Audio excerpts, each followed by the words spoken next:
আসসালামু আলাইকুম। এই ভিডিওটা করা হচ্ছে যারা আয়ারল্যান্ডে আছেন এবং আয়ারল্যান্ডের বাইরে, দ্যাট মিনস বাংলাদেশে, ইভেনচুয়ালি যারা ইউরোপের অন্যান্য দেশে আছেন, হয়তো কোভিডের কারণে আপনি আয়ারল্যান্ড রিটার্ন করতে পারেননি, মূলত তাদের সবার জন্যই ভিডিওটা করা।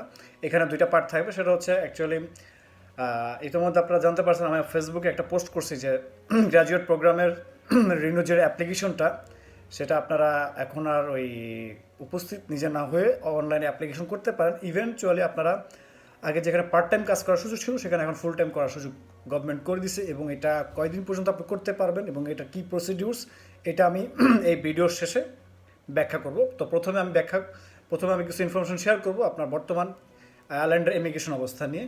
কী অবস্থান আছে আমার কাছে, আপডেটটা আছে 30শে এপ্রিল পর্যন্ত, এই আপডেটটা আছে। তো শুরু করা যাক বেশি দেরি না করে। আর একটা রিকোয়েস্ট করব, যদি আপনার ভিডিওটা মনে করেন যে হেল্পফুল, তথ্যবহুল, তাহলে আপনি আমার ভিডিওটা শেয়ার করবেন অন্যদেরকে জানানোর জন্য। আর যদি সুযোগ হয় তাহলে সাবস্ক্রাইব করবেন আমার চ্যানেল, ইউটিউবটা লিঙ্ক দেওয়া আছে। শুরু করা যাক। কারণ Ireland current operational status of government and immigration authority, যেখানে তারা মেনশন করতেছে, প্রথম নোটটা হচ্ছে যে সকল ধরনের ইমিগ্রেশন অ্যাপ্লিকেশন তারা গ্রহণ করতেছে, শুধুমাত্র নাগরিকত্ব অ্যাপ্লিকেশনটা বাদে অ্যাকসেপ্ট করতেছে, প্রসেস করতেছে। ইভেনচুয়ালি কিছুটা ডিলে হবে, এটা আমরাও সবাই জানি, কারণ প্রশাসনিক কাজটা এখন এই মুহূর্তে ওয়ার্ল্ডের বেশিরভাগগুলো দেশগুলোতেই আপনার একটু ডিলে হবে, এটাই স্বাভাবিক। যারা ওপেন আছে, আর যারা তো ওপেন নয় তাদের তো কথা আলাদাই, বাদ দিলাম। এরপরে আসলে হচ্ছে আপনার সেকেন্ড যে পয়েন্টটা কি আউট করতে পারছে এখানে, যে close all local in country registration office. That means হচ্ছে রেজিস্ট্রেশন অফিসগুলো বন্ধ আছে, which mean IRP card is not being issued. IRP card এই মুহূর্তে ইস্যু হচ্ছে না। এই ক্ষেত্রে আইআরপি কার্ডটা কীভাবে আপনার অটোমেটিকলি রিনিউ হয়ে গেছে, সেটা একটা আর্টিকেল আমি একটু পরে আসতেছি, তার সাথেই থাকবেন। এরপর আসেন হচ্ছে entry visa processing are is suspended for all new application. যদি এক্সপেক্ট ইমার্জেন্সি কেস হয় সেটা ভিন্ন বিষয়। এক্সপেক্ট ইমার্জেন্সি কেস এখানে আমি একটা জিনিস বলে দিই, যেহেতু আয়ারল্যান্ড কমন গাইডলাইনের থ্রুতে চলে, ইউরোপিয়ান ইউনিয়ন কমিশন থেকে বা ইউরোপিয়ান ইউনিয়নের আন্ডারে, because they are the member of European Union, এটা আমরা সবাই জানি। সো এখানে একটা ক্যাটাগরি তারা মেনশন করছে যে health care professional among limited others, বা এসেনশিয়াল ওয়ার্কার, যেটাকে তারা মিনিং করে। এসেনশিয়াল ওয়ার্কার যেটা হচ্ছে গভর্নমেন্টের জন্য, যে সেক্টরটা এসেনশিয়াল, তারা এই স্টেট ইমার্জেন্সি অবস্থা মিনিং করে থাকে, ওইটাকে এখানে মিন করা আছে। হয়তো যদি আপনাদের সুযোগ থাকে, আপনারা আমার প্রিভিয়াস ভিডিওগুলোতে দেখলে বুঝতে পারবেন যে এসেনশিয়াল এবং হেলথ প্রফেশনাল কেয়ারের ক্যাটাগরিটা কীভাবে তারা এক্সপ্লেনেশন করছে, এখানে বিস্তারিত দেওয়া আছে। আমি ভিডিওটা লং করব না। এরপরে আসেন হচ্ছেন আপনার applicant who resident card expired while abroad, এবং যদি আপনি বাংলাদেশে থাকা অবস্থায় আপনার রেসিডেন্ট পারমিট বা রেসিডেন্ট কার্ড বা ওয়ার্ক পারমিট, হোয়াট এভার, যেভাবে আপনি বুঝেন, যদি এক্সপায়ার হয়ে যায়, আপনি কীভাবে রিটার্ন করবেন বা কীভাবে আপনি এটা রিটার্ন করতে পারেন, সেক্ষেত্রে সর্বপ্রথম সাজেশন হবে আপনি অবশ্যই কনসুলেট বা অ্যাম্বাসিতে কন্ট্যাক্ট রাখবেন। সেকেন্ড থিং হচ্ছে আপনার যে রিটার্ন টিকিট ছিল রিটার্ন করার জন্য আয়ারল্যান্ডে, ওই টিকিটটা আপনি রেখে দিবেন, এবং ওইটা যে অটোমেটিকলি ক্যান্সেল হয়ে গেছে কোভিডের কারণে বা ট্রাভেল রেস্ট্রিকশনের কারণে, এটা আপনি এভিডেন্স হিসেবে রেখে দিবেন। কারণ ওইটাই আপনাকে প্রুফ করবে, ওইটাই প্রুফ করার জন্য যথেষ্ট। দ্যাট মিনস এখানে আর ভিন্ন কিছু প্রয়োজন নাই। সোজা কথা ভাই, আমি এত ডিপ্লোম্যাটিক কথা বলতে পারি না, আমি সোজা ভাষাতেই ব্যাখ্যা করতে বেশি বিশ্বাসী। নেক্সট, কোয়ারেন্টাইন যে রিকোয়ারমেন্টটা, এটা যদিও এখানে মেনশন করা আছে mandatory home quarantine until May 5, but আশা করতেছি খুব শীঘ্রই তারা কিছুটা লকডাউন শিথিল করবে। বাট এটা আপনারা লোকাল নিউজগুলোতে বেশি ফোকাস রাখবেন, এখানে আপনার এই নিউজগুলো বেশি রেগুলারলি আপডেট হয়। বাট আমার কাছে আপডেট আছে, প্রতিদিন আমাকে আপডেট নিয়ে থাকতে হয়, এই কারণে, কারণ আমি ওয়ার্ল্ড ইমিগ্রেশন নিয়ে কাজ করি, migration, immigration, also the labour employment as well, এবং অন্যান্য স্টুডেন্ট ভিসা নিয়ে গাইডলাইনগুলো যেগুলো প্রণয়ন করে, ওগুলো নিয়ে আমি স্টাডি করি এবং অ্যানালাইসিস করি। এরপরে আসেন হচ্ছেন আপনার মোস্ট ইম্পর্ট্যান্ট, এই নোটটা আপনারা ভালোভাবে শুনে নেবেন, যে blanket automatic renewal of immigration status including IRP card, যেখানে তারা মেনশন করেছে সকল ন্যাশনাল, সকল ধরনের card, resident permit including visitor as well, tourist visa যারা আসছেন, তাদের visa, work permit, temporary, permanent, what ever, ID card, যেটাই হোক, এটা যাদের এক্সপায়ার হয়ে যাওয়ার পথে বা হয়ে গেছে, তাদের এই ভ্যালিডিটা এক্সটেন্ড করছে মে মাসে 20 তারিখ পর্যন্ত, সেটা আপনারাও জানেন, আমিও জানি, এবং নতুন করে আবার জানালাম, সমস্যা নেই। এই অর্ডারটা যদিও আসছে হচ্ছে আপনার মিনিস্ট্রি অফ জাস্টিস থেকে, ফর 2 মান্থ রিনিউয়াল, এবং এটা দ্য রাইট, আপনি যে পারমিশন বা যে ডকুমেন্ট নিয়ে আপনি আয়ারল্যান্ডে আছেন, যে রাইট আপনার আছে, ওই রাইটটা সেমই থাকবে। এই রিনিউর জন্য ওখানে রাইটের কোনো চেঞ্জ আসবে না। দ্যাট মিনস আপনি যদি ভিজিটর হয়ে থাকেন, তো ভিজিটর হিসেবে আপনার যে রাইটটা, ওই রাইটটাই থাকবে এই 2 মাসের পিরিয়ডে। There is no change. এটা হচ্ছে মানে মূল কথাটা। এরপর আসুন হচ্ছে আপনার যে electronic filing all type of immigration application expect citizen now allowed. তার মানে হচ্ছে যে আপনার ইলেকট্রনিক আপনারা সাবমিট করতে পারবেন, এবং যদি ইলেকট্রনিক সাইনও সুযোগ থাকে সেটা আপনারা ইউজ করতে পারেন, যেটা কিন্তু এখন গ্রহণ করে। শুধুমাত্র সিটিজেনশিপ অ্যাপ্লিকেশনটা আপনারা পারবেন না, গ্রহণ করবে না, পারবেন বাট তারা গ্রহণ করবে না। Decision and permit will be sent application by their agent by mail. রিনিউর যে অ্যাপ্লিকেশন বা এটার যে ডিসিশনটা, এটা অটোমেটিকলি আপনার কাছে ইমেলের মাধ্যমে চলে আসবে। এরপরে হচ্ছে আপনার যা visa accepted national can now enter with an scan copy of the work permit and permission. আমি এটা আগে বলে গেছি। বা যাদের ভিসার প্রয়োজন হয় না বাট ওয়ার্ক পারমিট আছে, তাদের শুধু যদি অরিজিনালটা নাও থাকে সঙ্গে, বা স্ক্যান কপি নিয়ে তারা কন্টিনিউ করতে পারবে। Next point, temporary suspension of hard copy filling registration registration case, যেমন surrender of original employment permit, এটা সাসপেন্ড করা আছে এই মুহূর্তে। Confirmation of right to work during renewal. এরপরে আসতেছি আমরা হচ্ছে আপনার এই রিনিউয়াল প্রসেস অবস্থায় আপনার কিন্তু কাজ করার রাইট দিচ্ছে গভর্নমেন্ট, এরকমটা একটা নোটিফিকেশন তারা এখানে বা পয়েন্ট তারা এখানে ফাইন্ড আউট করে দিচ্ছে। এরপরে আসেন হচ্ছে আপনার যে student permission visa holder can now work 14 hours a week until further notice. তার মানে আপনার পরবর্তী নোটিস দেওয়া পর্যন্ত আপনি 40 ঘন্টা কাজ করতে পারবেন।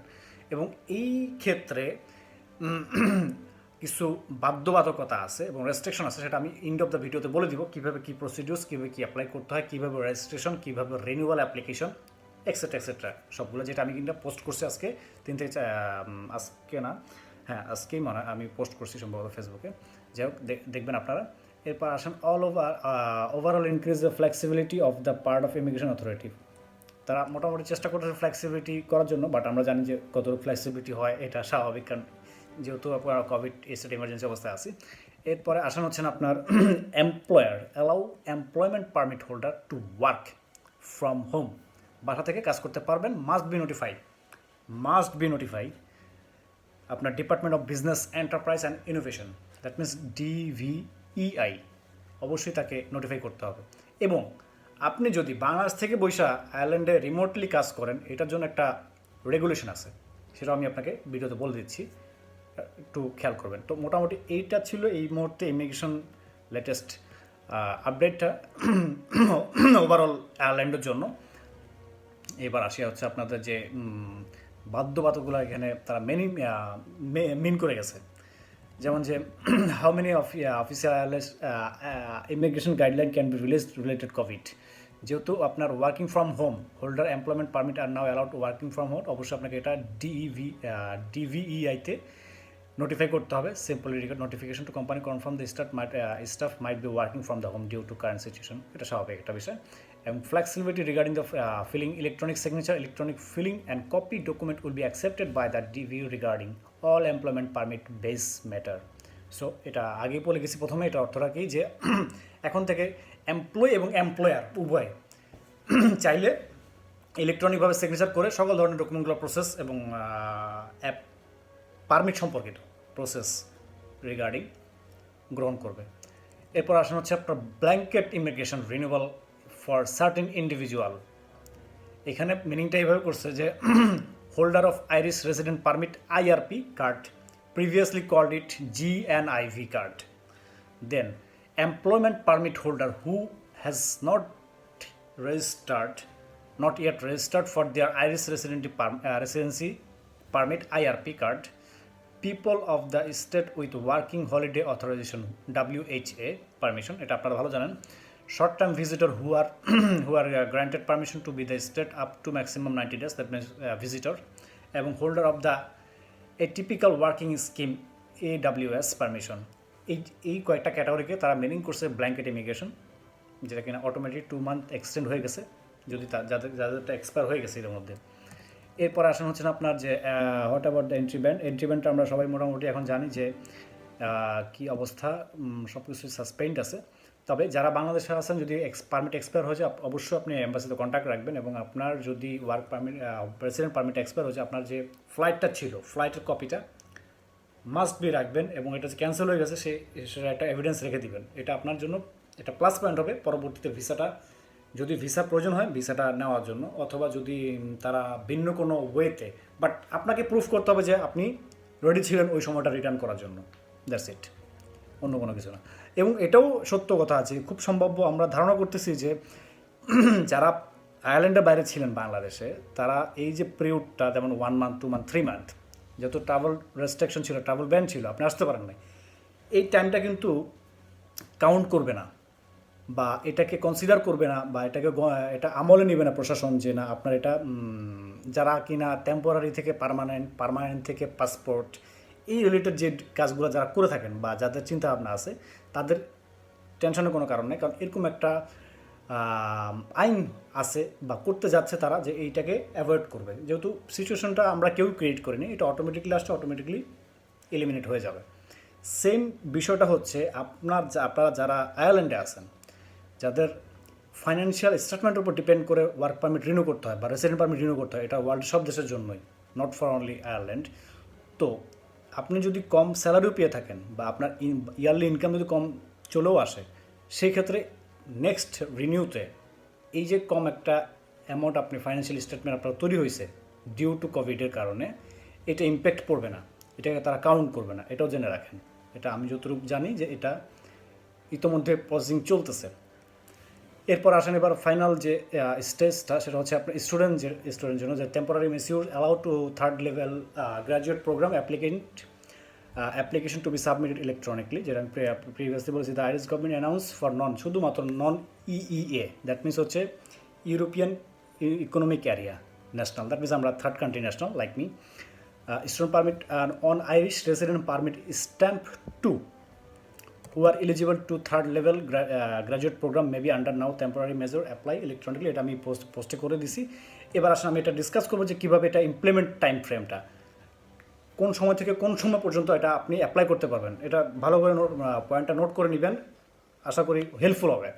This method took effect from 17 April থেকে এটা কার্যকর হয়েছে, যেদিন থেকে এটা আইনে পরিণত করছে তারা, ministry of justice. Time frame will be kept under review and amendment will be withdrawn with considered appropriate. That means হচ্ছে এই আইনটা সেপ্টেম্বরের 20 তারিখের পরে গিয়ে, not later than September 20, that means September পরে গিয়ে এটা গ্রহণযোগ্য হবে না, এরকম তারা একটা বাধ্যবাধকতা রেখে দিছে। বাট যদি গভর্নমেন্ট চায় চেঞ্জ করতেও পারে, there is no problem, because আমরা সবাই আইনকে মানতে হয়, এটাই স্বাভাবিক। এরপর আসেন যে এটাতে কে কে বেনিফিটেড হবেন। তো এই বেনিফিটটা হচ্ছে আপনার যে change effect all holder of student permit stamp 2 who are eligible of third level graduate programme. এটা আপনারা ভালো জানেন যে কোন গ্র্যাজুয়েট লেভেলের প্রোগ্রাম ইতিমধ্যে আসেন, but are unable to apply because of the temporary closer to registration office or because they are returned to their home country due to COVID pandemic, বা রেজিস্ট্রেশন অফিস যেখানে আপনি রেজিস্ট্রেশন করতে হয় এখানে আপনার অফিসটা বন্ধ আছে, অথবা আপনি হোম কান্ট্রি রিটার্ন করে গেছেন কোভিডের কারণে। Employer wishing to hire an eligible third level graduate undertaken full time employment may also take advantage of this measure. That means হচ্ছে খুবই ভালো একটা পসিবিলিটি, যদি আপনি বাংলাদেশে থেকে থাকেন, যদি কোনো এমপ্লয়ারকে পান, বাংলাদেশ থেকে কনভিন্স করতে পারেন যে আপনি আয়ারল্যান্ডে ফুল টাইম কাজে আপনাকে অফার করবে, সেই ক্ষেত্রেও কিন্তু আপনি এই আইনটা ইমপ্লিমেন্ট করতে পারেন। এটা যথেষ্ট পজিটিভ একটা পয়েন্ট, আপনি কথাটা বুঝে নেন। যদি আপনার রেসিডেন্ট পারমিট এই লেভেল গ্র্যাজুয়েট প্রোগ্রাম আন্ডারে আপনার এক্সপায়ার হয়ে গেছে, কিন্তু আপনি eligible for full time work, এবং আপনাকে যদি আয়ারল্যান্ডের কোনো এমপ্লয়ার যদি হায়ার করে ফুল টাইম ওয়ার্ক করার জন্য, আপনিও কিন্তু এই প্রোগ্রামের আওতায় পড়বেন। সো এটাকে নোট নিয়ে নেন। এবং যারা ইতোমধ্যে আয়ারল্যান্ডে আছেন তারা তো পাবেনই, বাট আমি একটু বেশি বাড়ায় বলতেছি যারা বাংলাদেশে আছেন তাদের জন্য, কারণ সুযোগটা সবসময় আসে না। আমি বলবো এটা সুযোগই, কারণ এটা তো সুযোগটা সবার জন্যই তৈরি করা হয়, আইনটা সবার জন্যই। এখানে কেন আমরা মিস করবো? যদি আমাদের কাছে সেই সুযোগ থেকে থাকে তাহলে আমি এটা অবশ্যই অপরচুনিটি নিতে হবে, অবশ্যই বিষয়টা এরকম। এরপর আসেন নেক্সট স্টেপ, পরবর্তী পদক্ষেপটা কী হবে?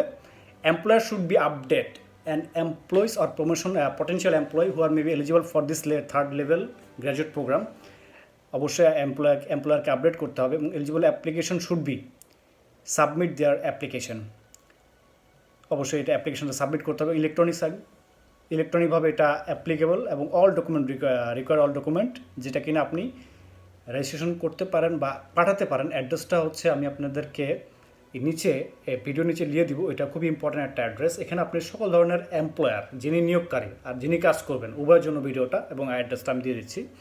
Successful application will be grant stamp 1G permission, লিখে রাখেন successful applicant who are granted stamp 1G permission will still be required to register in person once the registration will be local registration is open। যখন local registration office open হবে তখন আপনাকে যারা এই পারমিশনটা পেয়ে যাবেন তারা অবশ্যই এখানে গিয়ে লোকালি রেজিস্ট্রেশন করতে হবে আফটার যখন আপনি আয়ারল্যান্ডে আসবেন। আর যারা তো ইতিমধ্যে আয়ারল্যান্ডে আছেন তারা যখন অফিসটা ওপেন হবে তখন আপনারা গিয়ে একটা রেজিস্ট্রেশন করে ফেলতে পারবেন। এখানে আমার একটা অ্যানালাইসিস বা আমার একটা মতামত আমি শেয়ার করি all over review regarding this issue, যে নতুন যে আইনটা অ্যালাউ করতেছে এমপ্লয়িকে হায়ার গ্র্যাজুয়েট এবং on base of the IRS resident permit 1G with now can work full time basis that's be good until expire their permission. Resident permit expire পর্যন্ত আপনি করতে পারবেন। It's allowed to student to move graduate permission which can continue the later neutralisation. কথাটা repeat করতেছি, ভালোভাবে শুনে নেবেন আপনারা, এটা খুবই important. This measure allow student to move graduate permission which can be counted in later naturalization application. That means আপনি এটা কন্টিনিউ করতে পারবেন এবং এখানে পার্মানেন্ট টেম্পোরারি থেকে পার্মানেন্ট থেকে পাসপোর্ট পাবেন যদি আপনি কন্টিনিউ করতে পারেন with 8 hours work regularly work contract. The response the Covid pandemic continue develop, এটা আমরা মনিটরিং করতেছি রেগুলার আপডেটগুলো। আপনার আশা করি খুব শীঘ্রই যদি নতুন কোনো আপডেট থেকে থাকে regarding this specific this issue এবং ইমিগ্রেশন সম্পর্কিত আমি আপডেট করে দিব। আপনারা আমার পেজের সাথে থাকবেন। আর যদি মনে করেন যে ভিডিওটা আপনাদের যদি হেল্পফুল হয় তাহলে অবশ্যই শেয়ার করতে ভুলবেন না, আর আমার চ্যানেলটা সাবস্ক্রাইব করবেন, কারণ আমি গ্লোবাল ইমিগ্রেশন নিয়ে কাজ করি ইউরোপ, আমেরিকা, কানাডা, অস্ট্রেলিয়া। আশা করি ভালো থাকবেন। আসসালামু আলাইকুম।